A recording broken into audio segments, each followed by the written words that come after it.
wireless telegraphy and all these things. The radio is the worst thing yet. The devil, he gets a hold of that which God has permitted us to have and corrupts it by his corruptible way of doing things. Just like he did with provision. Before provision, only people of age could go to a saloon and get intoxicating drinks. And they were set off in different places in the city, and according to the law, they couldn't come any closer.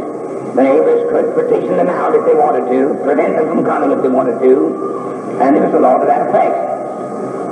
And it wasn't long until, from the platform, preachers began to meddle in politics and civil things out here, and they got provision. Well, they said that now we'll take all of our prisons and so forth and convert them into institutions, like orphans' home and asylums and hospitals and so forth and so on. And we do away with all of these big old penitentiaries we've been building. I told them then, I said, you'll never do it. I said, you're wrong. You're going to have something worse now than ever. I said, well, how could you say that? Why? I said, because you're fooling with the devil. And the devil is wiser than you are. The devil knows how to do things better than you do. So, wasn't long until they had provision. Wasn't long until all those places in the cities where the law prohibited them from having saloons and so forth, they put distilleries and breweries down in the basements. Put distilleries and breweries down in the basement, and where there's nothing but elderly people, or people of age, could go to a saloon and back at the back door and get their growler, the can they rush, as they call it, beer can, get it filled.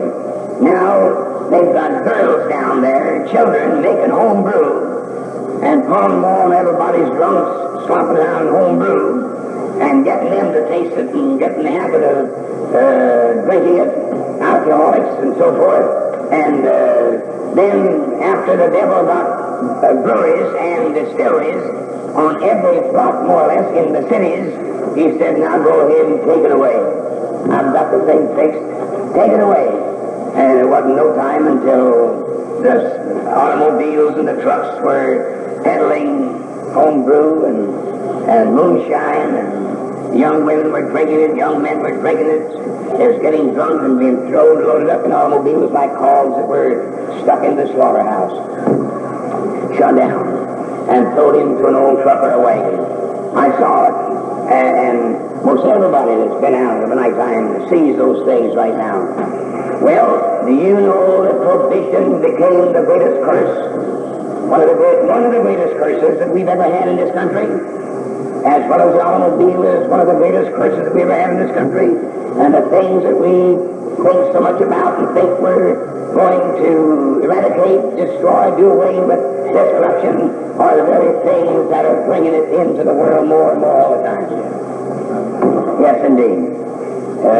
They preached it, that is the devil did, on billboards and so forth up and down the road. They had people believing when prohibition was done away with, and we're going to have saloons and sell it and buy it wherever we wanted to. What a great thing that was going to be. And I happened to be in a grocery. This fellow had a saloon there, and that was that Jew over on Market Street. And they had preached what we're going to have when prohibition was done away with. And one young woman came in there, and she called for a bottle of beer. And that poor deceived child stood there and took a drink of it, looked around at Sam. She said, is this what you've been talking about? It's going to be so good with prohibition. She found out that it wasn't so good after all. It was like drinking quinine. If you like quinine, you like to taste the beer. And mostly came from the sacred stand. Mostly came from the sacred stand. All these things were going to make things better. But we've got a corrupt world today that ministers took a part in. And had they have not flirted with the legislators in Washington, but had stayed on the job and enforced the gracious law of God, then we would have had a country today worthwhile, where we've got a country of corruption, and our young folks are growing right up in it, being destroyed as fast as they become old enough. Therefore, I would not endorse putting a television set in my home. And especially if you've got children in there and you want to raise them right, why, I'd certainly do away with it.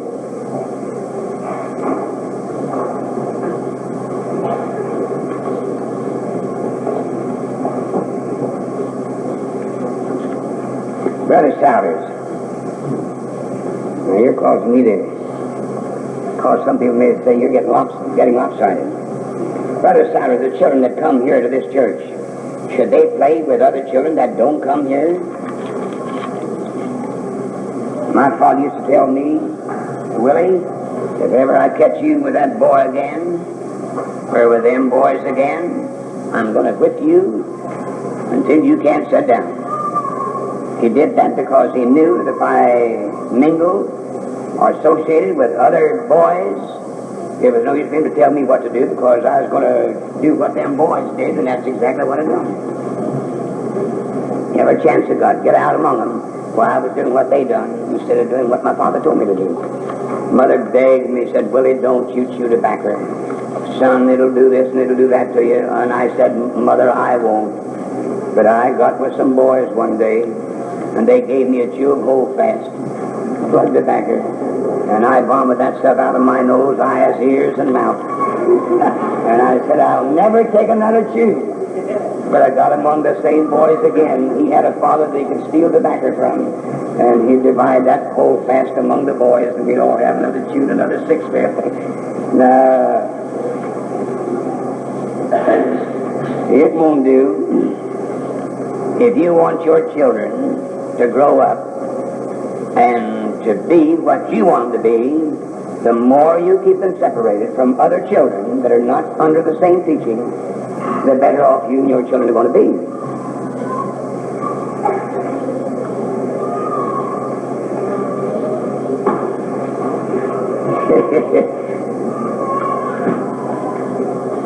Now, if we don't get to the Word, don't get worried now. We'll get to it directly, the Lord willing. Is it wrong to go fishing? I've talked to some, they say they feel it is all right. Something tells me it is wrong. How about this? Something tells you it's wrong to go fishing, don't you go. For anything that you do that is not of faith, to him, Paul said, it is sin. To him it is sin. And anything that is not of faith, Paul declares in the 14th chapter of Romans, to us it's sin. But if you want to go fishing for the purpose of catching fish to eat and not getting out sporting around and so forth, how could you make sin out of that? Tell me how you can make sin out of it. I was called to preach the gospel while I was in my yacht, and it was a fishing boat. And I've never heard of a man outside, no, I've never heard of a man these last days that had an experience like I did. And it pleased God to call fishermen to follow him. And since it pleased God to call fishermen to follow him, somehow or another, it isn't so bad to fish. And one better, Jesus went fishing with them. Jesus went fishing with them, and how could you condemn fishing when our Master went fishing? No, we've got to know what sin is. And whatever the law said not to do, the royal law of liberty said not to do, that's sin. And the breaking of that law is sin.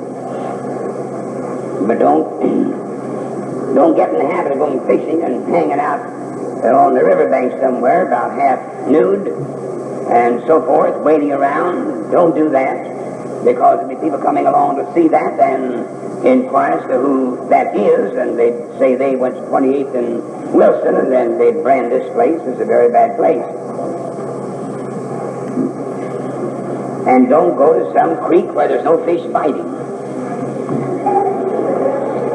sit there all day for nothing.